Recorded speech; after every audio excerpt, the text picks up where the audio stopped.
सगळ्या कंपनीन हॅरेसमेंट जाता आनी हे हॅरेसमेंट पयलींसून जाता आशिल्लें. जशें वर्कराक एक्स्ट्रा आवर वर्कींग काम करून दिवपाचें, वर्कराक विकली ऑफा दिसा प्रेशरायज करून कामाक आपोवचें, तेंचो ओवर टायम दिवचो ना, तांकां सी ऑफ मेळटा नासले आनी वर्क प्लेसार वर्कराक वर्क रिगार्डींग हॅरेसमेंट करचे, लीव रिगार्डींग हॅरेसमेंट करचे, अशे बरेचशे हॅरेसमेंट कंपनी भितर जाता आशिल्ले. सो आमी सगळ्या वर्करांनी डिसायड केले की कंपनी भितर जो हॅरेसमेंट जाता हेजो निशेध म्हणून आमी एकजूट जावन कंपनी भितर एक ट्रेड युनियन रेडी करचें म्हणून, आनी आमी सगळ्या वर्करान कंपनी भितर ट्रेड युनियन फावंड केलें. जाल्यार कंपनीक ह्यो आमचो डिसिजन मान्य ना आनी आमचे युनियन रेकग्नायज करूंक कंपनी रेडी नाशिल्ली.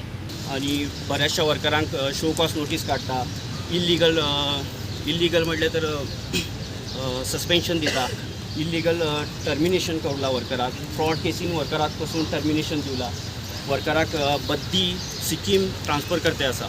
बुरा जो भी होगा उनके साथ ही रुकेगी करके मैंने वापस उनको बोला कि मैं मैनेजमेंट में नहीं रहूँगी, यूनियन के साथ ही रहूँगी.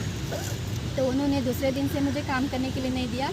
एचआर में लेके जाओ ऐसा बोला. एचआर में गए तो वो लोगों ने एचआर में मुझे 2 दिन मुझे कुछ बोला नहीं. 2 दिन के बाद उन लोगों ने बोला कि तुमको काम से निकाल दिया, इधर ही बैठने का, वर्क प्लेस में जाने का नहीं, तुमको काम से निकाल सकते हैं, गेट में दिखने के लिए भी नहीं देंगे, तुमको पुलिस स्टेशन घूमना पड़ेगा, कोर्ट में भी जाना पड़ेगा, तुम्हारा लाइफ बदतर से बदतर करके छोड़ेंगे, ऐसा उन लोगों ने मुझे बोला.